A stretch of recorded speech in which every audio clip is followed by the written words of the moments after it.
सगळ्यात मोठी कोकणातली जी समस्या आहे ती रोजगाराची समस्या आहे। कोकण जवळपास 50% आपल्या हातातून गेलं आणि आम्ही मात्र कोकणात रोजगार नाही म्हणून मुंबईत येतो।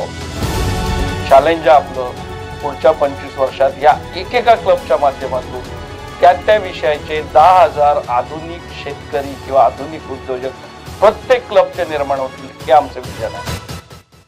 नमस्कार, मी साईनाथ गावकर। मागील 25 वर्ष कोकण या 3 अक्षरी शब्दावरती काम करणारं नेतृत्व कोकणात कोकणच्या सर्वांगीण विकासाची चळवळ रुजावी वाढावी या एका ध्येयानं पछाडून अर्थातच 2 लाख किलोमीटरचा दुचाकीवरनं प्रवास करणारं व्यक्तिमत्व आणि या प्रवासात आलेल्या अनुभवांचं कोकणच्या विकासासाठी विजनरी डॉक्युमेंटरी तयार करून संपूर्ण कोकणवासियांसमोर मांडणारं व्यक्तिमत्व म्हणजेच संजय यादवराव। समृद्ध कोकण चळवळीचे प्रणेते संजय यादवराव आपल्या सोबतीने आहेत। सर, सर्वप्रथम मी आपलं स्वागत करतो। खरं तर सर, मागील 25 वर्ष आपण ही चळवळ राबवत आहे आणि ही चळवळ राबवत असताना अर्थातच कोकणाला, मी नेहमी सांगतो, कोकणाला बंद घरांचा शाप लागलाय आणि हा शाप जर बाजूला करायचा असेल तर नेमकं काय केलं पाहिजे याचं उत्तर देखील आपल्याकडे आहे। आपण मागील 25 वर्ष कोकण विकासाची चळवळ राबवत आहे, नेमकी काय उत्तरं सर सापडलीत हे आजच्या या मुलाखतीच्या निमित्तानं जाणून घ्यायचं। नमस्कार साई, मी गेली 25 वर्ष काम करतोय आणि या सगळ्या कामामध्ये आपण बोलू की खूप चांगले अनुभव, खूप चांगली चळवळ आणि यातून खूप मोठ्या प्रमाणात शेकडो उद्योग या चळवळीतून निर्माण झाले। पण कोकणात जेव्हा फिरतो, मी जेव्हा 50 वर्षापूर्वी म्हणजे 45 वर्ष माझ्या मराठी शाळेला झाली, माझ्या शाळेत 450 विद्यार्थी होते। आज 50 वर्षांनंतर माझ्या शाळेमध्ये 27 विद्यार्थी आहेत। मला चिंता वाटते की अजून 50 वर्षांनंतर माझ्या गावची परिस्थिती काय असेल। गावामध्ये जंगलात माकडं राहत होती, आता माकडं गावात राहतात। गावाची लोकसंख्या 1000 होती, ती 200 वर आली। शेती जी 100% केली जात होती ती 10% वर आली। शाळेत जायला मुलं नाहीत, गावात तरुण आहेत। सगळ्यात तरुण गावामधला हा 50 वर्षाचा असतो।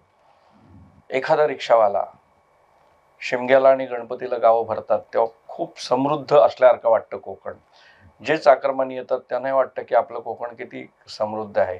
पण या व्यतिरिक्त जर आपण पावसाळ्यात किंवा कोकणात गेलो तर गावं उदास असतात। प्रत्येक गावात एक आजी आणि आजोबा असतात आणि आपल्या मुलांची मनी ऑर्डरची ते वाट पाहत नाहीत पूर्वीसारखं, सेल्फ डिपेंडंट आहेत लोक, पण आपली मुलं कधी येतील याची वाट पाहत असतात। आणि ही जी परिस्थिती आहे आज, अजून 50 वर्षांनंतर कोकणाची काय परिस्थिती असेल। आणि आज मुंबई जवळचं कोकण जवळपास विकलं। पहिले आपल्या हातून नवी मुंबई गेली, कल्याण डोंबिवली गेली, मुंबईत तर सातबाऱ्यावरती मराठी माणूस नाही। आणि मग अलिबाग गेलं, उरण गेलं, पेण गेलं, आता माणगाव आणि रोहा जाण्याची प्रक्रिया सुरू आहे। तीच उलट्या दिशेने मोपा एअरपोर्ट झाल्यामुळे दोडा मार्ग पासून, बांद्यापासून, वेंगुर्ल्यापासून त्याची सुरुवात झाली आणि कोकण जवळपास 50% आपल्या हातातून गेलाय। आणि मग असंच जर या वेगाने जमिनीची विक्री सुरू झाली तर 50 वर्षांनंतर भूमिपुत्रांची चळवळ आपल्याला उभी करावी लागेल आणि तेव्हा जमिनी आपल्या नसतील। आपल्या जमिनीवर काय करायचं हे ठरवणारे पण पटेल, जैन, शर्मा, गुप्ता असतील।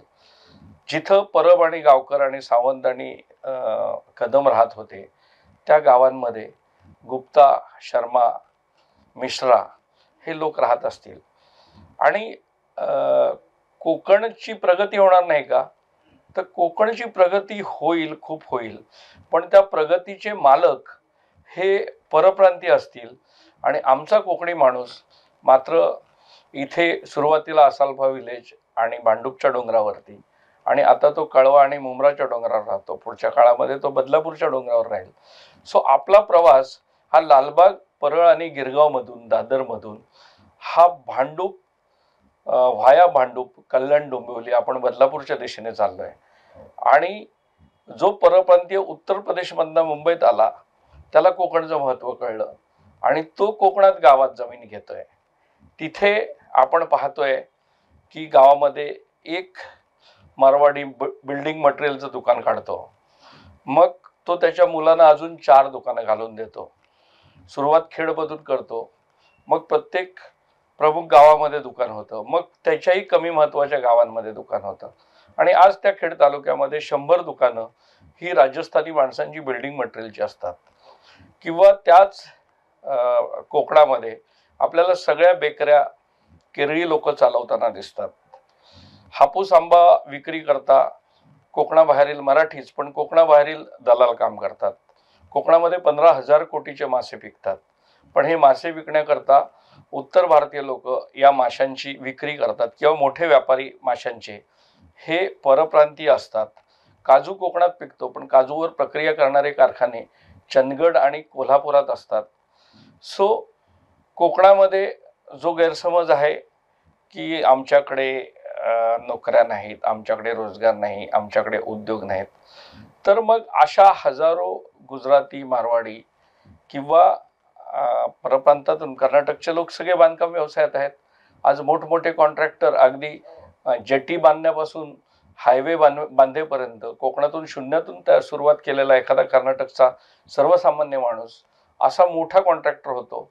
आणि आम्ही मात्र कोकणात रोजगार नाही म्हणून मुंबईत येतो, आमच्या मुलांना चांगली शिकण्याची व्यवस्था नाही म्हणून मुंबईत येतो.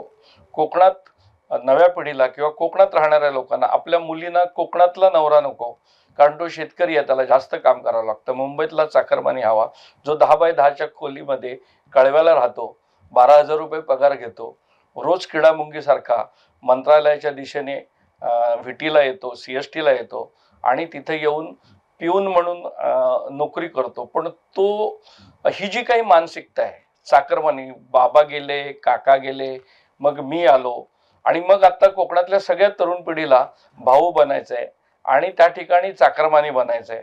हे चाकरमानी आकर्षण आपलं कधी कमी होईल? आपण वेगवेगळी कारणं देतो की मराठी माध्यम आपल्या शाळा चांगल्या नाहीत, गावात चांगल्या फॅसिलिटीज नाहीत, दवाखाने नाहीत. पण तो जो गुजराती आणि मारवाडी माणूस येतो तो आपल्या शाळेमध्ये आपल्या मुलांना शिकवतो. तो म्हणत नाही की चांगली शाळा मुंबईत आहे म्हणून मी मुंबईत जाऊन राहणार. तिथली त्याची मुलगी आहे ती असं म्हणत नाही की मला मुंबईचा नवरा पाहिजे. ती खेडमधली मुलगी आहे, ती माणगाव तालुक्यातल्या एका गावातल्या उद्योजकाला जर तिच्याबरोबर लग्न केलं तर ती त्या गावात जाऊन राहते, तिची मुलं गावात राहतात, तिथे शिकतात. त्यामुळे परप्रांतीयांवरती टीका आणि आरडाओरडा यातून सोल्युशन्स निघणार नाहीत. ते काय करतात त्याचं ऑब्झर्वेशन आपण केलं पाहिजे. खरं आहे सर. खरं तर आपण हा मागील 25 वर्षाचा आपला अनुभव आहे आणि तो अनुभव खरं तर ह्या निमित्तानं आपण कथन करताय. जे काही समोर आलं सर ते आपण मांडताय, पण याच्यावरती नेमका आता उपाय काय त्याबाबत काय सांगू शकाल? नाही, कोकणाची जी ही परिस्थिती झाली आज, जे कोकण रिकामा झालं, माझ्या दृष्टीने कोकणचा विकास म्हणजे तिथल्या स्थानिक माणसाचा विकास, आणि कोकणाचे मालक जर आपण असणार असू तर होणाऱ्या विकासाला अर्थ आहे. त्यामुळे खूप गोष्टी होणार आहेत, त्याच्याबद्दल आपण बोलू. पण या विकासामध्ये आपण सहभागी होणार आहोत का, की आपण फक्त मुंबईत आणि पुण्यात जाणार? ही परिस्थिती बदलायची असेल तर मला वाटतं की सगळ्यात मोठी कोकणातली जी समस्या आहे ती रोजगाराची समस्या आहे. आणि रोजगार ही समस्या नाही आहे, पण ती आपण आपल्या मानसिकतेतून निर्माण केलेली समस्या आहे. आणि म्हणून कोकणात जर बाहेरून येऊन लोक रोजगार निर्माण करणार असतील, उद्योग निर्माण करणार असतील, तर आपण आपल्या गावात गेलं पाहिजे. आपल्या जमिनी आहेत त्या कोणाला तरी परप्रांतीयाला विकण्यापेक्षा प्रत्येक गावामध्ये एक 100 एकर 200 एकर जमीन एकत्र आणून त्या गावकऱ्यांनी आपण एकत्र येऊन 2-2 कोटीची मंदिरं बांधतो ना, आपण एकत्र येऊन अनेक उपक्रम राबवतो ना, मग आपण एकत्र येऊन गावातली 100 एकर जमीन जर एकत्र केली आणि तिथे बांबूची लागवड केली, सगळ्या चाकरमान्यांनी थोडीफार गुंतवणूक करण्याची आता कोकणी माणसाची क्षमता आहे. प्रत्येक गावातले 15-20% लोक अतिशय सुस्थापित आणि चांगल्या अवस्थेमध्ये मुंबई पुण्यात राहत आहेत. तर मग मुंबईतच एक कुठेतरी ती 40 लाखाची खोली घेण्यापेक्षा किंवा एखादा फ्लॅट घेण्यापेक्षा जर आपण कोकणामध्ये 10-20 लाख रुपये गुंतवणूक केली, जर आपण तिथे कोकणातल्या एका गावातल्या 100 लोकांनी एकत्र येऊन जर गुंतवणूक केली आणि सामुदायिक प्रकल्प उभे केले आणि व्यक्तिगत सुद्धा, अनेक प्रकल्प उभे करता येतील आणि या दृष्टीने आपण एक रचना लावतोय. गेली 25 वर्ष मी जे काम करतोय हे कोकणच्या आर्थिक विकासाची चळवळ आहे आणि हे करताना खूप चांगले अनुभव आलेत आणि खूप वाईट अनुभव आलेत आणि या दोन्ही मधून आता पुढच्या चळवळीची आपण गती ठरवणार आहोत. निश्चित. खरं तर सर आपण जे काही करताय हे अगदी मनापासून करताय आणि सर्व कोकणवासियांना एका मंचावरती एका छताखाली आणण्याचं काम संजय यादवराव हे नाव करतंय. खरं तर सर प्रश्न तर आपण मांडला, त्यावरचे उपाय देखील आपण सांगतात. आपण ह्या मुलाखतीच्या निमित्तानं मला खरं तर पुढे जात असताना तुम्हाला विचारायचं आहे, समृद्ध मराठी चेंबर ऑफ कॉमर्स नावाची आपण हल्लीच संघटना देखील सुरू केली. ह्या संघटनेच्या माध्यमातून विविध क्लब त्या विषयांवरती काम करणारे आपण सुरू केलेले आहेत. या नेमका अशा पद्धतीचे क्लब सुरू करण्यामागचे उद्देश तर आपण स्पष्ट केलात. मी ते क्लब बाबत जाणू इच्छितोय. खरं तर सर आपण पहिला जो क्लब सुरू केलाय तो मी थोडं थांबवतो तुम्हाला. थोडंसं मी 25 वर्ष गावागावात उद्योग कसे उभे करता येतील यावर जे काम करतो त्याच्याबद्दल बोलतो आणि मग मी पुढच्या चळवळीकडे वळतो. मी एक 25 वर्षापूर्वी म्हणजे साधारण 1999च्या दरम्यान मी एक छोटासा उपक्रम मी रेग्युलर राबवतो.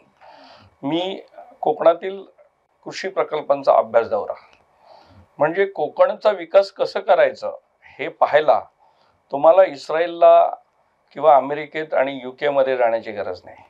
जर डोळे उघडून तुम्ही तुमच्या परिसरात पाहिले तर तुम्हाला कळेल अनेक भगीरथ आपापल्या प्रत्येक तालुक्यात काम करतात. आणि म्हणून मग डॉक्टर चंद्रकांत मोकल असतील की ज्यांनी मसाला शेती म्हणजे ज्याकरता इंग्रज भारतात आले ते मसाल्याची शेती केरळमध्ये खूप मोठ्या प्रमाणात होते, पण ती कोकणात सुद्धा होते, कमी प्रमाणात होते.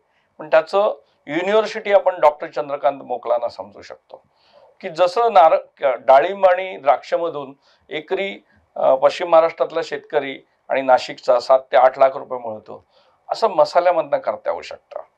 हापूस आंब्यामधनं उत्पन्न मिळतं, त्याच्याबद्दल येतं, पण ते एवढं मिळत नाही. आपण सिंगल क्रॉप रिव्हॉल्युशन वेस्टर्न महाराष्ट्राने केली. त्यांनी ती ऊसाच्या एका कांडातून क्रांती केली. मग त्या ऊसाला 4300 रुपये टनाचा भाव मिळतो. याचा अर्थ 43 रुपये किलोचा भाव मिळतो. नाही, 4300 रुपये टनाचा म्हणजे 4.3 रुपये किलोचा भाव मिळतो. 4 रुपये किलोचा ऊस, त्या ऊसाचे साखर कारखाने, त्या कारखान्यामध्ये काम करणारे त्या तालुक्यातले 1000 तरुण, त्या तालुक्यातल्या 1,00,000 एकर वरती जी ऊसाची लागवड केली आहे त्या शेतकऱ्याला मिळणारा हमी भाव आणि त्याला मिळणारं एका एकराला 40,000, 50,000, 60,000 रुपयाचं हमखास उत्पन्न. मग या कारखान्यांनी चालवलेल्या चांगल्या शाळा, कॉलेजेस किंवा इंजिनिअरिंग कॉलेज आणि मग ऊसाची सुबत्ता घरी आहे म्हणून 4 गायी पाळल्या आणि म्हणून 15-20 लिटरचं दूध आणि मग त्या दुधाचे सहकारी संघ. हे वेस्टर्न महाराष्ट्राने केलं ना. वेस्टर्न महाराष्ट्रावरती टीका करण्यापेक्षा त्यांनी निधी वापरला. म्हणजे हा तसा निधी कोकणाला मिळाला नाही, पण त्यांनी ते इफेक्टिव्हली त्यांनी भारतातलं जगातलं एक मॉडेल फक्त ऊसाच्या कांडातून केलं. असं रिव्हॉल्युशन आपल्याला कोकणामध्ये पण आता ऊस पिकायला लागला. आता वैभववाडीमध्ये 1,00,000 टन ऊस पिकतो, मालवणमध्ये पिकतो, कणकवलीमध्ये पिकतो आणि कोकणातल्या ऊसामध्ये जास्त साखर मिळते. ऊस तर करता येईलच, पण ऊसापेक्षाही श्रीमंत शेती बांबूची आहे की जर ऊस एकरी 70 आणि 80,000 रुपये देणार असेल तर बांबू एकरी 1,00,000 आणि 1,50,000 रुपये देणार आहे आणि त्याला तितकं पाणी लागणार नाहीये, तितकी काळजी लागणार नाही. मग आपण ऊसासारखी बांबू रिव्हॉल्युशन कोकणामध्ये आणू शकतो का? किंवा द्राक्ष आणि डाळिंबासारखी आपण मसाल्याच्या शेतीचं रिव्हॉल्युशन आणू शकतो. मी एक उदाहरण अरविंद अमृत यांचं देईन की LIC मधलं एक डेव्हलपमेंट ऑफिसर, शेतीतलं काही माहिती नव्हतं, नवरा बायको कोकणात गेली, स्वतःची जागा नव्हती, 10 गुंठे जागा भाड्याने घेतली आणि तिथे एक रोझरी सुरू केली म्हणजे गुलाबाची शेती सुरू केली आणि ते करता करता छोटी नर्सरी केली. आज कोकणातली सर्वात मोठी नर्सरी कोपरकरांची आणि अमृत यांची आहे आणि गवे नावाचं दापोलीतलं गाव हे पूर्ण भारतात नर्सरीसाठी ओळखलं जातं. आपण नेहमी म्हणतो की कोकणामध्ये मटण, दूध, भाज्या हे सगळं पश्चिम महाराष्ट्रात येतं. म्हणजे कोकणातला पैसा कुठे जातो? पश्चिम महाराष्ट्रात जातो. पण अरविंद अमृते असं व्यक्तिमत्व आहे की दरवर्षी पश्चिम महाराष्ट्रातून 25-30 कोटी रुपये ते कोकणात घेऊन येतात. त्यांनी जवळपास 5,000 तरुणांना आपल्या पंचक्रोशीतल्या माळी कामाचं ट्रेनिंग दिलं. द्राक्ष नाशिक आणि सांगलीमध्ये पिकतात, पण त्यांची रोपं बनवण्याकरता त्यांना कोकणातली मुलं लागतात. कोकणातली मुलं ही आर्मस्ट्रॉंग नाहीत, म्हणजे ती भुजबळ नाहीत, पण ती हेडस्ट्रॉंग आहेत, म्हणजे ती इंटेलिजंट आहेत. आपलं काय सगळ्यात मोठी गोष्ट आहे तर आपण स्किल ओरिएंटेड आहोत, आपण हार्डवर्क ओरिएंटेड नाही. हार्डवर्क करण्यासाठी कोकणात कदाचित बीड जिल्ह्यातून माणसं येतील, परंतु जिथं बुद्धीचा उपयोग असतो तिथं मात्र कोकणी माणूस लागतो. त्यामुळे ही रोपं बनवण्यासाठी ही कोकणातली मुलं सांगलीमध्ये जातात आणि त्यातून दरवर्षी ही मुलं सुरुवातीला 4-5 वर्ष अमृतेंबरोबर जातात आणि मग स्वतः व्यवसाय करायला लागतात. त्यामुळे दरवर्षी ते 8-10 लाख रुपये उत्पन्न हे तिकडून जाऊन घेतात आणि मग त्यांना ती सवय लागते पैसे कमवायची आणि मग ते स्वतःची नर्सरी चालू करतात. आज त्या गवे पंचक्रोशीमध्ये अशा 700-800 नर्सरी असतील आणि 700-800 उद्योजक केवळ अमृते नावाच्या एका माणसाने केलं. मला वाटते सरकारने किती केलं आणि किती योजना आणल्या आणि आम्ही किती भाषणं केली यापेक्षा अमृतेने गावात राहून जमिनीत स्वतःला गाडून घेऊन जे 700-800 उद्योजक केलेत हे महत्वाचे. आणि असे अमृतेंसारखे अनेक लोक सुदैवाने माझ्या या चळवळीमध्ये काम करतात. मग आमचे प्रभाकर सावे असतील की ज्यांची कृषी पर्यटनाचं देशातला सर्वोत्तम प्रोजेक्ट ते डहाणूमध्ये चालवतात. तर केवळ प्रभाकर सावेंनी स्वतःचा प्रोजेक्ट केला नाही, किमान या चळवळीतून 100 इनोव्हेटिव्ह टुरिझमचे प्रोजेक्ट हे ग्लोबल कोकणच्या चळवळीतून आणि प्रभाकर सावे यांच्या मदतीने आम्ही कोकणामध्ये उभे केले. असं मग फळ प्रक्रियेचे युनिट्स असतील किंवा काही नवीन विषय असतील तर कोकणामध्ये आज खूप सारे लोक या चळवळीच्या माध्यमातून बांबूची लागवड करतायत. काही जण मसाला शेतीमध्ये काम करतायत, काही जण इको टुरिझम मध्ये काय करतायत, खूप जणांनी होमस्टे सुरू केलेत. Homestay will be again a revolution. कोकणामध्ये आपल्याला 2,000-5,000 नाही, किमान 30-40-50,000 होमस्टेचे प्रोजेक्ट करता येतील. आणि आज जो कोकणामध्ये साधारण 1 कोटी पर्यटक कोकणात येतो, हा पर्यटक 10 पट वाढेल, पण त्यांना सुविधा निर्माण करण्याकरता अशा स्वरूपाचे होमस्टेचे प्रोजेक्ट आज कोकणामध्ये या चळवळीच्या माध्यमातून, म्हणजे आपण वेंगुर्ल्यापासून डहाणूपर्यंत, म्हणजे माझा मतदारसंघ जो आहे तो 5 जिल्ह्यांचा आहे, म्हणजे खासदाराचा पण अर्ध्या जिल्ह्याचा असतो. तर या सगळे गेली 25 वर्ष, म्हणजे काही लोक माझ्या कामाला वेडेपणा म्हणतात, पण जे माझ्याबरोबर काम करतात त्यांना माझ्यावरती पूर्ण विश्वास आहे आणि एका योग्य दिशेने गेली 25 वर्ष आम्ही काम करतो. यातनं आम्ही काही हजार उद्योजक हे निर्माण केलेत. आम्ही कुठलीही सरकारी योजना सांगितली नाही, आम्ही कुठलेही, कारण आमच्याकडे पैसे नाही आहेत, त्यामुळे आम्ही त्यांना पैसे दिले किंवा आम्ही त्यांना कर्ज मिळवून दिली. मग जितका त्रास देता येईल तेवढे सरकारी अधिकारी माझ्या उद्योजकांना देतात, त्याच्याबद्दल मी स्वतंत्रपणे बोलतो. पण असं असताना देखील माझा कोकणातला तरुण, माझा कोकणातला माणूस हा त्याच्या गावामध्ये जिद्दीने उभा आहे. भले त्यांची संख्या 10% असेल, पण ते करतायत आणि ते यशस्वी करतायत. त्यांना कोणी मदत करत नाही तरी ते करतायत आणि तरी ते ज्या अर्थी आतापर्यंत चालवतायत त्या अर्थी त्यांची बिझनेस मॉडेल सस्टेनेबल आहे. जसं ऊस उद्योग जिवंत राहावा यासाठी दरवर्षी 2-5 हजार कोटी रुपये केंद्राला आणि राज्याला द्यावे लागतात, तसं माझं कोकणातल्या आंबा बागायतदाराला द्यावं लागत नाही, तसं माझ्या काजू बागायतदाराला द्यावं लागत नाही, तसं पर्यटनवाल्यांना कधीही त्यांनी मागितलं नाही. आणि ही सगळी मुलं ही कोकणामध्ये गावागावात काम करतायत आणि ही जी 10% संख्या आहे, मला वाटतं जी चळवळ आता आपण करतोय त्यातनं ठीक आहे 50% स्थलांतरित करतील, पण 50% कोकणातली मुलं, कोकणातले तरुण जर कोकणात राहिले तर मात्र कोकण हे जगातलं शाश्वत विकासाचं आदर्श मॉडेल होऊ शकतं. आणि त्याकरता गेली 25 वर्ष आम्ही वेगवेगळे उपक्रम राबवतोय. माझे जे उपक्रम आहेत हे या सगळ्या स्टडीमधून आलेले आहेत. मग हे करावं का, पर्यटन खूप महत्वाचं वाटलं, कारण पर्यटनातून सर्वाधिक रोजगार देऊ, म्हणजे माझा असा दावा आहे की 1,00,000 कोटीची फक्त पर्यटनाची अर्थव्यवस्था आपण कोकणात निर्माण करू शकतो. आणि गेली 25 वर्ष मी शासनाकडे त्याच्यासाठी भांडतोय. पण साधी बीचवरती महिलांसाठी टॉयलेट सुद्धा आपण बनवले आहेत. रोज कोकणामध्ये दरवर्षी किमान 50-100 लोक समुद्रात बुडून मरतात. म्हणजे ते वेस्टर्न महाराष्ट्रातले लोक येतात, त्यांनी रंकाळा तलावाच्या पलीकडे पाहिलेलं नसतं आणि ते समुद्र पाहतात, ते एक्साइट होतात, ते आत शिरतात. त्यांना बिचाऱ्यांना समजावण्याची व्यवस्था नाही.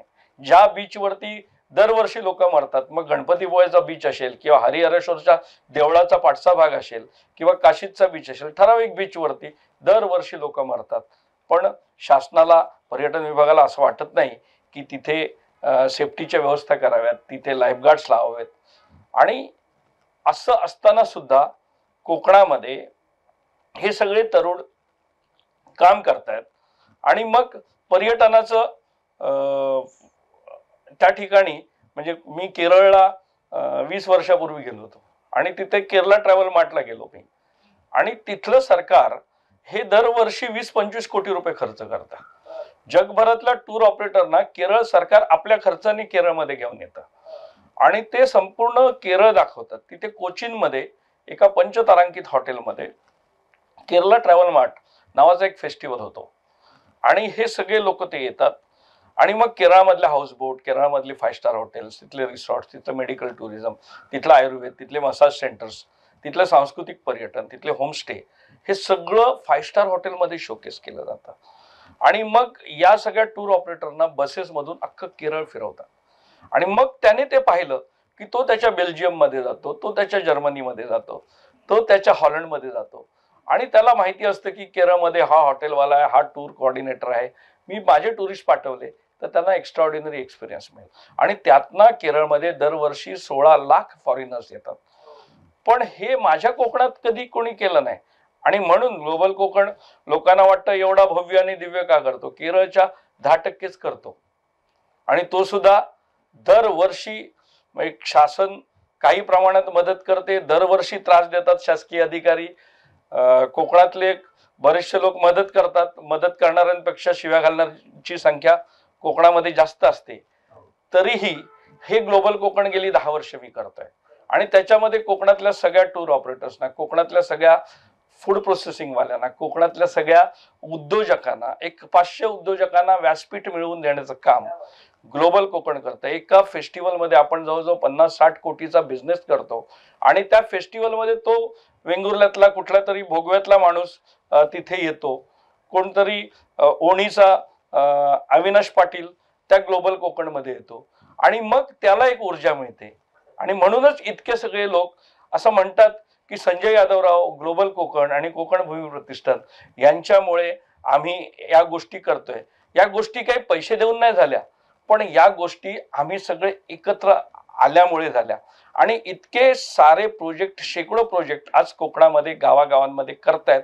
आणि हा प्रत्येक कार्यकर्ता, प्रत्येक उद्योजक कुठेतरी या ग्लोबल कोकण चळवळीचा एक भाग आहे. आणि म्हणून हे जे सगळे उपक्रम आज कोकणामध्ये, माझ्या लक्षात आलं की पर्यटन हा मुख्य व्यवसाय आहे. आणि म्हणून मग दापोलीला मी पहिली सुरुवात केली दाभोळ बॅकवॉटर फेस्टिवलने. मग मी मुरुड बीच फेस्टिवल केला, गुहागर बीच फेस्टिवल केला, गणपतीपुळे बीच फेस्टिवल केला, उभादांडा बीच फेस्टिवल केला. आमच्या टीमने चिवला बीच फेस्टिवल केला. आम्ही डहाणूला चिकू महोत्सव सुरू केला. पहिली 3 वर्ष आम्ही केला.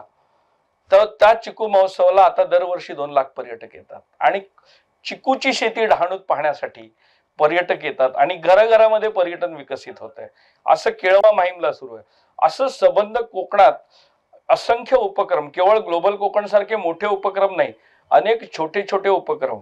म्हणजे आतापर्यंत आम्ही आयोजित केलेल्या, म्हणजे 2007 मध्ये कोकण व्हिजन कॉन्फरन्स ही दापोली कृषी विद्यापीठात केली होती, ज्याच्यामध्ये अनेक मोठमोठे उद्योजक आले होते. आणि तशा व्हिजन परिषदा, कोकणाचं व्हिजन डॉक्युमेंट मांडणारी मला वाटते भारतातली अशी एकमेव संस्था असेल की जिने आपल्या प्रदेशाचं व्हिजन डॉक्युमेंट केलंय. आणि हे व्हिजन डॉक्युमेंट जे लीड केलंय ते राज्याचे माजी मुख्य सचिव दम सुक्तनकर आहेत. म्हणजे कोणी येरागाबाळ्यांनी एकत्र येऊन केलेलं काम नाही. आमचे कॅप्टन करकरे असतील, जे बंदरांचा वरती काम करतात, इको टुरिझम वरती प्रभाकर सावे काम करतात, नर्सरीमध्ये अमृते काम करतात किंवा मसाला शेतीमध्ये, या सगळ्यांची मदत घेऊन एक व्हिजन डॉक्युमेंट आपण कोकणासाठी तयार केलं आणि त्या व्हिजनवर आधारित आज कोकणामध्ये जे प्रकल्प उभे राहत आहेत आणि ज्याच्यामुळे कोकणातल्या तरुणांना एक आधार मिळतोय, कोणीतरी त्यांच्या पाठीमागे उभं आहे. तर ही या पद्धतीने गेली 25 वर्ष आम्ही काम करतोय. असंख्य परिषदा, असंख्य प्रशिक्षणाची शिबिरं की आम्ही कोकणामध्ये राबवली. कोकणचं एक मुक्त विद्यापीठ करावं अशी माझी कल्पना आहे आणि त्याची मी सुरुवात केलेली आहे. म्हणजे कृषी विद्यापीठामधून किती उद्योजक तयार होतील मला माहित नाही, परंतु आमचं आता जे मुक्त विद्यापीठ काम करतं म्हणजे माझी इको टुरिझमची युनिव्हर्सिटी हे प्रभाकर सावेंची बाग आहे आणि प्रभाकर सावेंचा प्रकल्प आहे. आमची मसाला शेतीची युनिव्हर्सिटी ही मोकलांच्या बागेत आहे. आम्ही हळद कशी लावायची हे सचिन कारेकर आबलोलीमध्ये बसून गुहागरमध्ये सांगतो, किंवा बांबूची शेती कशी करायची हे गेली 3 पिढ्या बांबू लावणारे 50 एकर मध्ये मायकेल डिसोजा हे सावंतवाडीमधून सांगतो. त्यामुळे आता मधमाशीची युनिव्हर्सिटी सुरू करतोय आम्ही, जी धामापूरला इथे असणार आहे. म्हणजे कार्यकर्त्यांचे प्रोजेक्ट जे एक्स्ट्राऑर्डिनरी आहेत, ज्या एक्स्ट्राऑर्डिनरी सक्सेस स्टोरीज आहेत, या कार्यकर्त्यांच्या प्रकल्पामध्येच आम्ही लोकांची प्रशिक्षणाची व्यवस्था केली आणि तो तरुण किंवा तो मुंबईकर, तो चाकरमानी, तो तिथे येतो, तिथे ते सगळं समजून घेतो आणि ते समजून घेतल्यानंतर त्याला पण लक्षात येतं, अरे यार 5-10 लाख रुपये खर्च केल्यानंतर मी माझ्या जमिनीत करू शकतो आणि तो त्या दृष्टीने कामाला लागतो. म्हणजे कालच्या मधमाशी पालन परिषदेमध्ये एक आमचा उद्योजक आला की जो मुंबईमध्ये उद्योग करतो, त्याने 16 एकरामध्ये 8,000 बांबू लावले. म्हणजे अशी या सगळ्या प्रशिक्षणामधून, या सगळ्या परिषदांमधून लोक चार्ज होतात आणि मग आपापल्या गावांमध्ये कामाला लागतात. निश्चित सर, खरं तर आता ना तुमच्याकडनं हे सगळं ऐकत असताना आपल्या चळवळीमध्ये काम करणारा एक एक उद्योजक हे त्या क्षेत्रातलं पूर्णच्या पूर्ण एक विद्यापीठ आहे आणि अशी असंख्य विद्यापीठं आजच्या घडीला आपल्या समृद्ध कोकण या चळवळीमध्ये त्याच ताकदीनं आपल्या सोबत खांद्याला खांदा लावून उभी आहेत, हे सुद्धा तितकं सत्य. खरं तर सर, या सर्व चळवळीतनं आपण अनेक क्लब जे आहेत हे या निमित्तानं सुरू केलेले आहेत, त्या क्लब बाबतही मला जाणून का केले ते सांगतो. की हे सगळं करत असताना गेली 2-3 वर्ष मी खूप अस्वस्थ आहे. म्हणजे मी गेली 25 वर्ष सिस्टीम बरोबर राहून काम करतो. म्हणजे माझ्या कार्यक्रमाला वर्षातून 2-4 वेळा मुख्यमंत्री येतात. अगदी छोट्या छोट्या कार्यक्रमांना राज्याचे मंत्री येतात, कोकणातले लोकप्रतिनिधी येतात आणि खूप चांगली बॅकअप ज्याला म्हणता येईल की या चळवळीला कायमच कोकणातल्या लोकप्रतिनिधींचा किंवा सगळ्या पक्षांचा, म्हणजे बऱ्याच जणांना वाटतो मी एक पक्षाचा नेता माझ्या कार्यक्रमात येतो त्यावेळी त्यांना वाटतं की मी या पक्षात गेलो, दुसऱ्या पक्षाचा येतो, मी वेगवेगळ्या पक्षांचे मुख्यमंत्री आपल्या कार्यक्रमाला येतात आणि त्यावेळी लोकांना वाटतं की मी त्या पक्षाचं काम करतो की त्या पक्षात गेलो काय. खरं म्हटलं तर सर्वच पक्ष आपले आहेत, आपल्या देशाकरता राज्याकरता काम करतात, त्यामुळे सगळेच लोक येतात. ते येऊन खरंच मदत सुद्धा करतात, त्यांची इच्छा असते, पण गोष्टी घडत नाहीत. हा माझा वारंवारचा अनुभव आला. अगदी आवश्यक म्हणून मी विधानसभेची निवडणूक पण लढवली, पण माझ्या एक लक्षात येतंय की ब्युरोक्रेसी कोणतीच गोष्ट कोकणामध्ये सहजपणे करायला देत नाही आणि त्यामुळे लोकप्रतिनिधींची इच्छा असताना, सरकारची इच्छा असताना अनेकदा मुख्यमंत्र्यांनी जाहीर केलेले विषय सुद्धा एक्झिक्यूट करता आले नाहीत. आणि मग आमच्या नदीचा विषय असेल, जलसंवर्धनाचा, की पश्चिम महाराष्ट्रामध्ये कसे बंधारे घालावेत याचे जे निकष आहेत, तर पश्चिम महाराष्ट्रातली जमीन वेगळी आहे, कोकणातली जमीन वेगळी आहे. कोकणामध्ये डायरेक्ट कातळ आहे, तिथे कातळ शोधायला 10 फूट खाली जावं लागतं. इथे हे म्हणतात की 10 फूट खाली गेलं पाहिजे. अरे कातळावरती डायरेक्ट बंधारा घातलं तर पाणी साठतंय. असे शेकडो बंधारे आम्ही NGO म्हणून घातलेले आहेत, एक थेंबाचं लिकेज नाही. पण हे म्हणतात खाली 8 फूट खोदायचं, म्हणजे खर्च डबल करायचा. आणि ते 8 फूट खोदण्याकरता जे सुरुंग लावणार त्याच्यामुळे कातळ हालणार आणि हा सगळा खर्च केलेला खालून पाणी निघून जातं.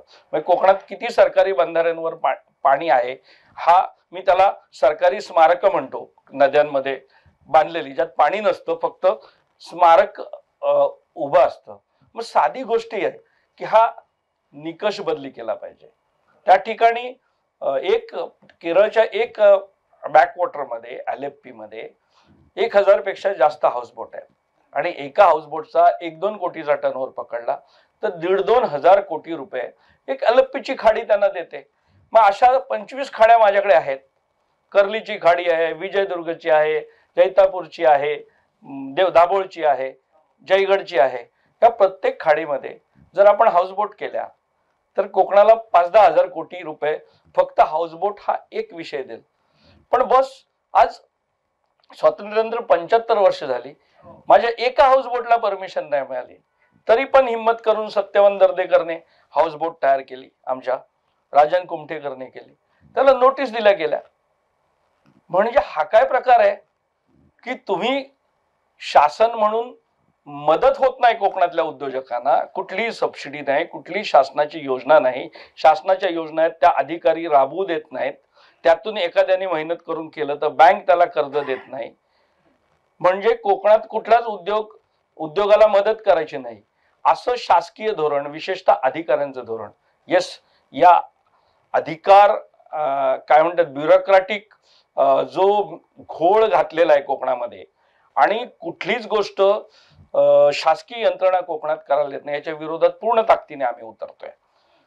हे जे काय चालू आहे की कोकणात करू द्यायचं नाही, लोकप्रतिनिधी त्यांच्या परीने प्रयत्न करतात, पण त्यांच्याकडे इतके विषय आहेत की त्यांना कंटिन्युअसली हा विषय फॉलोअप देता येत नाही. पण ही जी अधिकाऱ्यांची दादागिरी चालू आहे, म्हणजे माझ्या कोकणामध्ये मी समुद्रावरती माझ्या जागेवरती एक 10 खोल्या बांधायच्या झाल्या तर त्याला परवानगी घ्यायला मला हायटाईड लाईन नक्की करायला चेन्नईमध्ये मला MCZM मंत्रालयात यावं लागतं. मला सांगा, कोकणातला सर्वसामान्य तरुण शेतकरी हा आपल्या जागेत असं जर काम करायचं असेल तर 25 लाख रुपये खर्च करू शकेल. आणि म्हणून मग नाईलाजाने बांधकामं ही अनधिकृत झाली. आता ती अनधिकृत झाल्यानंतर प्रांत आणि तहसीलदार दर 2 वर्षांनी नोटिसा काढतात. माझा कोकणातला पापभिरू पुण्यवान माणूस, शासकीय यंत्रणेला नियम पाळणारा, घाबरणारा माणूस, तो मग जाऊन कुठे साहेब 10,000 घ्या, 20,000 रुपये घ्या. काय चाललंय हे? परमिशन द्या ना आम्हाला. म्हणजे माझं म्हणणं आहे की ती चेन्नईची संस्था आहे, तिचं एक युनिट कोकणामध्ये आणा जर हायटाईड लाईन नक्की करायचं तर. ज्या काही फॉर्मेशन्स आहेत त्याची एक SOP तयार करा आणि त्या SOP मध्ये जे बांधणार असतील त्यांना जिल्हा स्तरावरती परवानग्या द्या. 10-20 हजार रुपये खर्च केल्यानंतर मला माझ्या जमिनीत अधिकृतपणे काम करण्याची परवानगी मिळाली पाहिजे. ती जर मिळाली तर मला बँक लोन देईल. बँक म्हणते तुझा अनधिकृत आहे, मी लोन देणार नाही. मग मी जमीन विकायची किंवा मी 18% 20% पतपेढीचं लोन घ्यायचं किंवा सावकारी लोन घ्यायचं. या सगळ्या दुष्टचक्रामध्ये कोकणातला पर्यटन उद्योग सापडला आहे. साधी हाऊसबोटची परवानगी, नुसत्या परवानग्या दिलात ना तर कोकणात 1000 हाऊसबोट होतील आणि थोडी जर मदत केलात तर 10,000 हाऊसबोट होतील.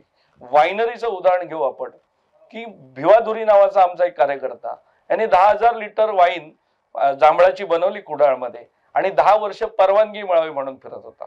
20 वर्षापूर्वी पश्चिम महाराष्ट्रात द्राक्षाची वाईन त्यांनी बनवावी म्हणून सबसिडी, प्रोत्साहन, 0 एक्साईज, सगळी मदत, हजारो वायनरी तयार केल्या. त्यातल्या बुडल्या ज्या का आहेत, आता एक वाईन उद्योग वेस्टर्न महाराष्ट्रामध्ये उभा आहे. सुलासारखं एक्स्ट्राऑर्डिनरी सक्सेस मॉडेल नाशिकमध्ये उभं आहे. पण माझ्या कोकणात मला छोट्या छोट्या वायनरी हव्यात. जसं फ्रान्समध्ये, जसं इटलीमध्ये छोट्या छोट्या वायनरी आहेत. लोक शेतामध्ये जाऊन त्या वाईन बनवण्याची प्रोसेस पाहतात आणि एक वायनरी टुरिझम सुरू झालंय तिथे. हे इटलीमध्ये मी प्रत्यक्ष जाऊन बघून आलो, फ्रान्समध्ये बघून आलो. म्हणजे माझ्या कोकणात का नाही करायचं मी? आणि त्याच्यासाठी मला परवानगी पाहिजे फक्त. मी 10,000 15,000 लिटरची छोटी वायनरी, आणि ही जर संपूर्ण कोकणामध्ये होमस्टे बरोबर किंवा बागेतल्या आंब्याच्या बागेमध्ये लोकांनी वायनरी आणि 1.5 रूम केल्या तर इंटरनॅशनल टुरिस्ट किंवा ए क्लासचा टुरिस्ट, टुरिझम म्हणजे बिअरच्या बाटल्या घेऊन आरडाओरडा करत बीचवर फिरणे याला टुरिझम म्हणत नाही. आता जे आपण डेव्हलप करतोय हा गोंधळ आहे पर्यटनातला. पण खरं पर्यटन डेव्हलप करायचं असेल तर या सगळ्या गोष्टी करायला पाहिजेत. तर या वायनरीची बॉस एक परवानगी मिळाली नाही. गेली 7-8 वर्ष या विषयाचे आमचे जे प्रमुख आहेत माधव महाजन यांनी संघर्ष करून, मी स्वतः एक्साईज मिनिस्टर पासून एक्साईज सेक्रेटरी पर्यंत हे सगळे फॉलोअप करून आता आम्हाला पहिली परवानगी मिळाली. म्हणजे आम्हाला साधी एक उद्योगासाठी जर इतका संघर्ष करावा लागत असेल तर बॉस कुठेतरी चुकते, काहीतरी गडबड आहे की तुम्ही आमच्या कोकणातल्या लोकांना आम्ही जे करू शकतो ज्यातून पर्यावरणाला शून्य नुकसान आहे किंबहुना पर्यावरणाचं संवर्धन आहे, तिथला माणूस तिथे राहील, तो सस्टेनेबल डेव्हलपमेंट करेल. पण त्याला आज इतकं करून प्रियांका सावे नावाची आमची एक यंग अमेरिकेतून येऊन, श्रीकांत सावे आमचे कार्यकर्ते आहेत, त्यांनी 2-3 लाख लिटर वाईन बनवण्याची फॅक्टरी सुरू केली. आंबा, काजू, चिकू, पायनॅपल या सगळ्याची, मधाची पण वाईन बनवते ती. ही आता ह्या सगळ्या वायनरी झाल्या तर शेतकऱ्याला एक हमी भाव, अगदी फणसाची पण वाईन करता येईल. तर फक्त द्राक्षाचीच केली पाहिजे हे कोणी सांगितलं? बरं, जे आम्ही बनवतोय त्याला लोकांना आवडतात, लोक घेतात, so why you are restricting this? आणि मग आता तर एक भयानक निर्णय घेतला गेला की कोकणातली नाही, फक्त द्राक्षाच्या वाईनला एक्साईज माफ आणि बाकीच्या फळांची वाईन म्हणजे कोकणात बनणार. तर ही जी वाईन आहे त्या वाईनला 20% व्हॅट लावला आणि बाटली बनवल्यावर व्हॅट भरायचा, म्हणजे विकायचं पण नाही. आणि 1 कोटी रुपयाचं फाईन हे प्रियांका सावेला लावलं. त्या मुलीला हिमाचल प्रदेशने जागा दिली आणि सगळे बेनिफिट्स दिले. त्या मुलीला त्रिपुरा गव्हर्नमेंटने स्वतःचं ब्रँड अँबॅसेडर केलं आणि महाराष्ट्रातलं सरकार काय म्हणतंय की तू 1 कोटी फाईन भरायचा आणि मला 20% व्हॅट द्यायचा. मला सांगा कसे उद्योजक उभे राहणार? कशा पद्धतीने कोकणात उद्योजक उभे राहतील? आणि म्हणून अशा सगळ्या गोष्टी घडताना ज्या दिसत आहेत की सस्टेनेबल, शाश्वत, निसर्गपूरक, एका बाजूने कोकणाच्या विकासाचं नियोजन करणारे मोठमोठे लोक किंवा महाराष्ट्राच्या विकासाचा विचार वेदांतला आणा का, तर आमच्या महाराष्ट्राला रोजगार मिळेल, त्यांना कमी इलेक्ट्रिसिटी द्या, कमी दराने त्यांना जागा द्या, असं सगळ्या पक्षाचे लोक म्हणतात. आणि माझ्या गावात पर्यटन उभं करणारे कोकणातले 25,000 उद्योजक आहेत की जे 3-4 लाख लोकांना कोकणात फॅमिलीजना सांभाळतात, म्हणजे रोजगार देतात. रोजगारासाठीच करायचं ना. मग त्यांना कमर्शियल रेटने इलेक्ट्रिसिटी का लावली जाते? आम्ही तर म्हणतो घरगुती नको, इंडस्ट्रीला लावा. जो रोड तुम्ही इंडस्ट्रीला देता, इंडस्ट्रीज ना, मी गावात रोजगार देतो ना लोकांना, मग मला इंडस्ट्रियल इलेक्ट्रिसिटी का दिली जात नाही? सो अशा पद्धतीचं प्रत्येक उद्योगामध्ये ज्या अडचणी आहेत आणि या सगळ्या अडचणी, आणि कोकणात इतका स्कोप आहे की जर सोपं केलं, जर सहजपणे परवानग्या दिल्या आणि इतकी मदत जर आपण वेगवेगळ्या पद्धतीने महाराष्ट्रातल्या सगळ्या भागांना देतो, तशी मदत जर कोकणाला दिली, शुगर इंडस्ट्रीला इतकी वर्ष मदत करतो, मग आपण कोकणातल्या टुरिझम इंडस्ट्रीला आपण का मदत करत नाहीये? आपण कोकणातल्या आंबा बागायतदारांना का मदत करत नाही? आपण कोकणातल्या काजू प्रक्रिया कारखान्यांना का मदत करत नाही? आपण कोकणामध्ये हाऊसबोट तयार करणाऱ्या मुलांना का मदत करत नाही? वायनरी करणाऱ्या लोकांना का मदत करत नाही? हे सगळे विषय घेऊन कोकणातल्या लोकप्रतिनिधींनी पण भांडलं पाहिजे आणि आमच्यासारख्या या विषयात काम करणाऱ्या लोकांनी भांडलं पाहिजे. आणि म्हणून आजपर्यंत जी चळवळ आहे ती रचनात्मक आणि याचना करणारी चळवळ आहे की ओ साहेब करा हो, साहेब करा हो. पण काही ब्युरोक्रॅटिक लेवलला मला जी अडचण दिसते ती मला राजकीय लेवलला दिसत नाही.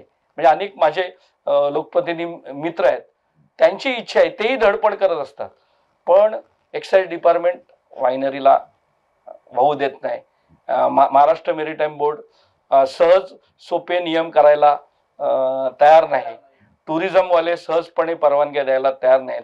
CRZ वाले सहजपणे परवानग्या द्यायला तयार नाहीत आणि ह्यांचे बाबू लोक जे खाली तालुका लेवलला बसलेले आहेत, मग ते कलेक्टर असतील नाही तर प्रांत असतील तर तहसीलदार असतील, हे नोटिसा काढायला बसली आहेत माझ्या उद्योजकाला. सो मदत तर काही नाही, पण त्याला इतक्या नोटिसा द्यायच्या की तो बिचारा फ्रस्ट्रेट होऊन आपली जमीन विकून, आपली आंब्याची बाग विकून, आपला पर्यटनाचा प्रकल्प विकून परत त्याने बिचाऱ्याने मुंबईत कुठल्या तरी डोंगरावरती येऊन राहायचं. ही जी परिस्थिती आहे ही बदलायला हवी. आणि म्हणून एक वेगळा विचार आणि एक वेगळी, म्हणजे याच्या पुढे मी सांगितलंय की टिल टुडे 25 वर्ष आम्ही रचनात्मक आणि सर्वांबरोबर काम केलं. आताही सर्वांबरोबरच काम करू, कारण आमचा विरोध कोणालाही नाही, कुठल्याही पक्षाला नाही, कुठल्याही नेत्याला नाही. पण कोकणाचे हे विषय होत नाहीत. जे पक्ष आम्हाला मदत करतील जय हो, नाही मदत केली तरी यापुढे हे होईलच. याकरता कोकणातला तरुण हा एकत्र येणार. तर निश्चित खरं तर सर आपण जे काही आता व्यक्त होत आहे ना, या व्यक्त होण्यातनं एक तर परवानग्या दिल्या जात नाहीत आणि दुसरी गोष्ट तोच व्यवसाय अनधिकृत कसा आहे हे मात्र सांगण्याचं काम याच प्रशासनाकडनं केलं जातं. कुठंतरी सर्वांचे डोळे उघडणं गरजेचं आहे आणि तेच डोळे उघडण्याचं काम संजय यादवराव करतायत.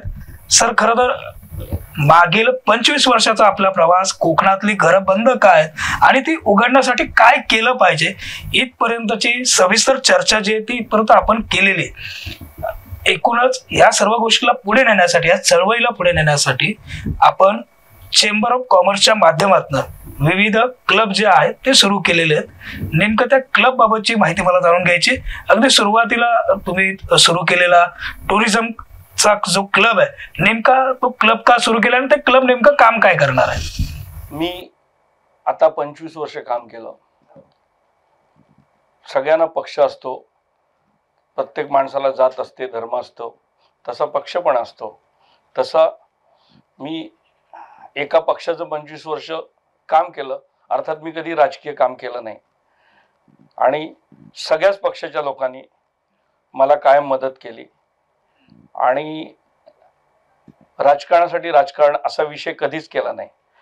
पण 25 वर्ष रौप्य महोत्सवानिमित्त मी जाहीर केलंय आणि आजही सांगतो, यापुढे पूर्ण आयुष्यामध्ये मी कोणत्याही पक्षाचं काम करणार नाही, पण कोणत्याही पक्षाच्या विरोधात पण काम करणार नाही. जो पक्ष आम्हाला मदत करेल तो आमचा पक्ष, जो नेता मदत करेल तो आमचा नेता. आणि केवळ नेत्यांनी आणि पक्षांनी आणि सरकारने मदत केली पाहिजे असं नाही.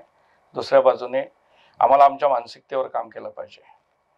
आमच्या मुलींना सगळ्यात मोठी समस्या कोकणातली असेल तर तो चाकरमानी नवरा पाहिजे, ही मानसिकता बदलायला हवी. मुंबईतच चांगलं शिक्षण मिळतं, ही मानसिकता बदलायला हवी. त्या ठिकाणी कोकणामध्ये जी चाकरमानी, भाऊ वर्षानुवर्ष मुंबईतच जायचं, ही मानसिकता बदलायला. आणि लोकांनी कोकणातल्या जमिनी विकू नयेत, त्या विकसित कराव्यात, तिथे प्रकल्प करावेत. सो एका बाजूने रचनात्मक काम करावं लागेल आणि एका बाजूने आवश्यक असेल तर संघर्ष, परंतु सातत्यपूर्ण आग्रह. आणि यापुढे कोकणावर कधीच अन्याय होणार नाही याकरता एक स्ट्रॉंग लोक चळवळ आणि दबाव गट निर्माण करायला पाहिजे. सो रचनात्मक आणि दुसरा संघर्षात्मक. तर पहिल्या पार्टमध्ये आपण रचनात्मक विषयावरती बोलू आणि त्यासाठी आपण कोकण चेंबर ऑफ कॉमर्सची निर्मिती केली आहे. कोकण चेंबर ऑफ कॉमर्स काय की जर उद्योजकांचे प्रश्न रचनात्मक पद्धतीने शासनाजवळ पाठपुरावा करायचा असेल तर त्याला चेंबर लागते आणि म्हणून आपण कोकणातली चेंबर केले. ही खरं तर आपण त्या चेंबरचं नाव समृद्ध महाराष्ट्र चेंबर ऑफ कॉमर्स दिलंय आणि उरलेल्या महाराष्ट्रातल्या लोकांना सुद्धा असं काम व्हावं असं तिकडे वाटत असेल तर ती चेंबर विदर्भ मराठवाड्यात सुद्धा काम करेल, पण तिचं मुख्य काम हे कोकणात असेल. आणि ही भारतातली पहिली चेंबर असेल जी शहरातल्या उद्योजकांसाठी काम करणार नाही. ही रुरल चेंबर असेल. आणि कोकणचे जे प्रश्न आहेत, गेली 25 वर्ष मी इंजिनियर असल्यामुळे मी एक लॉजिकल थॉट प्रोसेसमधून काम करत असल्यामुळे केवळ आंधळेपणाने कोकणच्या विकासाचा विचार मी करत नाही. त्यामुळे कोकणचा विकास कसं करता येईल याचं एक अमेरिकन मॉडेल याचा मी विचार करतोय. आणि मी अमेरिकेमध्ये गेलो होतो, तिथे माझ्या लक्षात आलं की प्रत्येक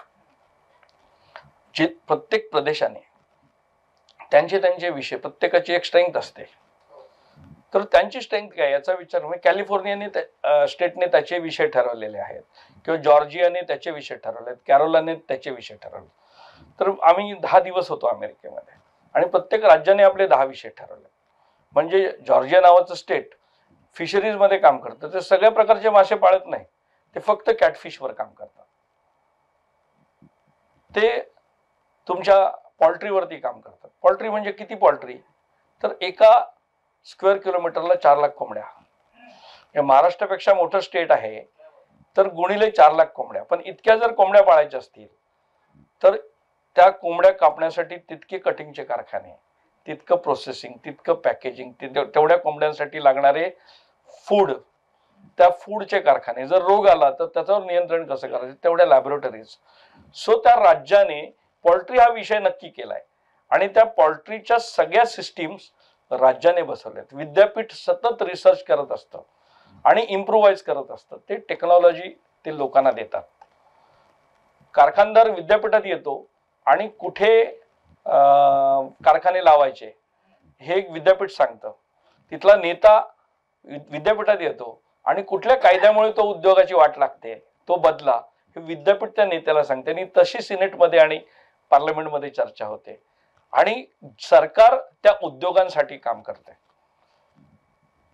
आणि त्यातून म्हणजे अमेरिका काय असाच डेव्हलप्ड नेशन नाहीये आणि फक्त हत्यारं बनवून त्यांची इंडस्ट्री चालत नाही. प्रत्येक गोष्टीत ते एक्सलंट आहेत आणि त्याच्यासाठी त्यांचे सिस्टीम्स आहेत.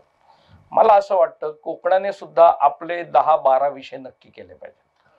आणि म्हणून गेल्या 25 वर्षातल्या कामाच्या आधारावरती मी या चेंबर ऑफ कॉमर्सच्या माध्यमातून मी कोकणाचे 10 विषय निश्चित केले.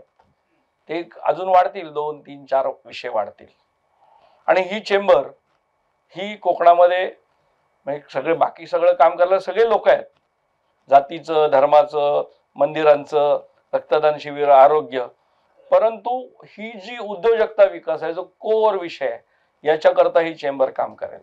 कोकणामधील किमान 1 लाख अगदी किराणा मालाच्या दुकानदारापासून ते अमेरिकेत असलेल्या मोठ्या उद्योजकापर्यंत हे सगळे लोक या चेंबरमध्ये काम करतील. हे सगळे लोक कोकणातल्या त्यांच्या जमिनींचा विकास करतील. जमिनी नसतील तर माझा कोकणी माणूस कोकणात जाईल आणि कोकणातल्या माणसाने कोकणी माणसांना जमिनी दिल्या पाहिजेत जर त्याला विकायचंच असेल तर. आणि तिथे काय प्रकल्प करता येतील याच्याकरता एक 10 विषय आम्ही नक्की केले. आणि ते जे 10 विषय आहेत त्याच्यामध्ये शेतीमध्ये आम्ही हापूस आंबा हा आपला मुख्य विषय आहे, एस्टॅब्लिश विषय आहे. सो हापूस आंब्याचा आपण क्लब केलाय. आणि जो हापूस आज हापूस आंब्याची जी इंडस्ट्री आहे ती जर 4,000 कोटीची आहे तर ती आपल्याला 5 पट करता येईल का? ती 20,000 कोटीची करता येईल का?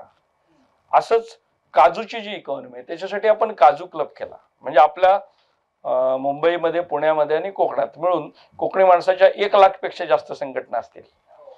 कारण आमच्या वाडीची वेगळी संघटना, गावाची वेगळी, परत भावकीची वेगळी, परत 4 घरं मिळून आपली वेगळी, असं आमच्या लय संघटना आहेत.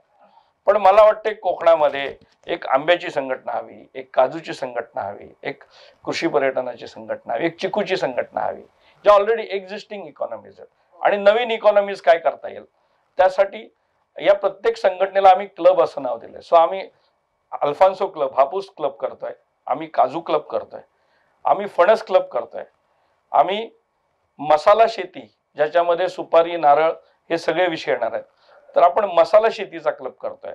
आपण टुरिझम मध्ये त्या ठिकाणी ऍग्रिकल्चरमध्ये आपण बांबू क्लब करतोय. सो ही प्रत्येक विषय ही इकॉनॉमी आहे. मी हे क्लब काय करणार हे नंतर सांगतो. टुरिझम मध्ये आपण 3-4 प्रकारचे क्लब करणार आहोत. एक सगळे हॉटेल्सवाले आहेत त्यांचा एक क्लब असेल. जे होमस्टे आणि छोटे छोटे कृषी पर्यटन आपण करतोय त्याचे क्लब असणार. सो आपण बांबू क्लब करतोय. मग पर्यटनात आपण कोणकोणते क्लब करतोय तर पर्यटनात कोकणामध्ये 10,000 पेक्षा जास्त हॉटेल्स आहेत, त्यांचा आपण स्वतंत्र क्लब करतोय. मग होमस्टे हा स्वतंत्र विषय आहे, आपण होमस्टेचा क्लब करणार आहोत.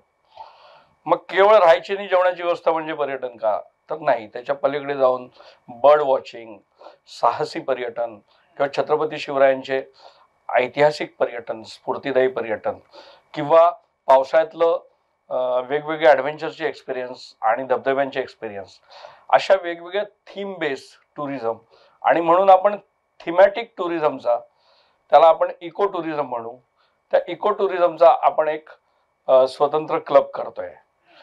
कृषी पर्यटनाचा आपण क्लब. सो टुरिझममध्ये आपण एक 5-6 सेक्शनचा, प्रत्येक सेक्शनची एक स्वतंत्र संघटना करणार आहोत.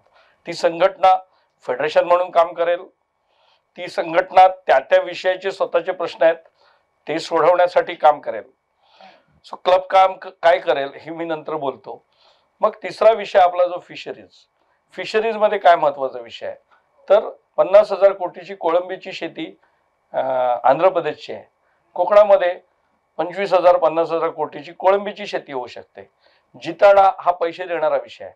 आपण जिताड्याच्या शेतीवरती कॉन्सन्ट्रेट करू शकतो. किंवा कोकणातली जी धरणं आहेत, या धरणामध्ये आपण बंदिस्त मासेपालन, गोड्या पाण्यातलं मासेपालन हे करू शकतो. सो फिशरीजमध्ये किंवा आपल्याकडे अनेक छोटे छोटे तलाव आहेत, काही गावं तलावांची गावं आहेत. या तलावांमध्ये रोहू, कटला, मृगळ अशा आपण गोड्या पाण्यातल्या माशांच्या शेतीची हे करू शकतो. सो माशांच्या शेतीमध्ये पण आपण एक 3-4 क्लब करणार आहोत. शोभिवंत मासे हा स्वतंत्र विषय आहे. सिंधुदुर्गमध्ये डॉक्टर नितीन सावंत आणि मंडळी खूप चांगलं काम करते त्याच्यामध्ये. सो या माशांमधले एक 4-5 क्लब आहेत, पर्यटनातले 4-5 क्लब आहेत आणि शेतीमधले 4-5 क्लब आहेत. आणि प्रत्येक विषय म्हणजे हापूस आंबा, तर मी आता हा क्लब काय करणार याच्याबद्दल पण सांगतो. याशिवायचे विषय, उदाहरणार्थ मधुमक्षिका पालन आहे आणि त्यातून ऑर्गॅनिक फार्मिंगचा विषय आहे. म्हणजे त्रिपुरा हे ऑर्गॅनिकचं स्टेट आहे, त्याचं अख्ख्या जगभर कौतुक होतं. पण आपण सांगितलं नाही लोकांना, कोकण आता 90% ऑर्गॅनिक आहे. आमचा फणस, आमचं जांभूळ, आमचं त्या ठिकाणी कुळीत, कडवावाल, हरभरा, करवंद, काजू, मसाले, सुपारी, नारळ यांना केमिकल खतं नाही वापरत आम्ही, यांना फवारण्या नाही देत आम्ही. म्हणजे कोकणातले मेजर प्रॉडक्ट हे ऑर्गॅनिक आहेत, हे सेंद्रिय आहेत. पण डंके की चोट पर आम्ही हे बोलत नाही. आमचं थोडंसं बिघडलं असेल तर भात बिघडलाय आणि हापूस आंबा बिघडलाय, याला सुद्धा ट्रॅकवर आणायचं आहे. सो ऑर्गॅनिक क्लब जो मधमाशी पालनावरती कॉन्सन्ट्रेट करेल. सो असे एक 15-16 क्लब आम्ही करतोय आणि या प्रत्येक क्लबचं स्वतःचं विजन मिशन आम्ही तयार करतोय. म्हणजे हापूस आंबा जर आज 4 लाख एकर वरती आहे, तर तो आपला 8 लाख एकर वरती कसा जाईल. आज त्याचं प्रोडक्शन पर एकर 1 टन आणि 1.5 टन आहे, तर हे प्रोडक्शन आपल्याला 2 टन आणि 4 टन वरती कसं नेता येईल. आज त्याला फक्त व्यापारी मार्केट करतात म्हणून त्याला पेटी मागे 1200-1500 रुपये मिळतात. पण आम्ही स्वतः मार्केट करून, आमचा हापूस आंबा ब्रँड करून पेटी मागे 2000-3000 आणि जपानच्या आंब्यासारखा आमचा विजयदुर्गचा आंबा, आमचा देवगडचा आंबा हा 50,000 रुपये पेटीला सुद्धा कसा विकता येईल, याच्यावरती आम्हाला नियोजन करता येईल. त्याचा ब्रँड करता येईल का. त्या सगळ्या शेतकऱ्यांचं जसं द्राक्षवाले एकत्र काम करतात, असं शेतकऱ्यांना एकत्र आणून ते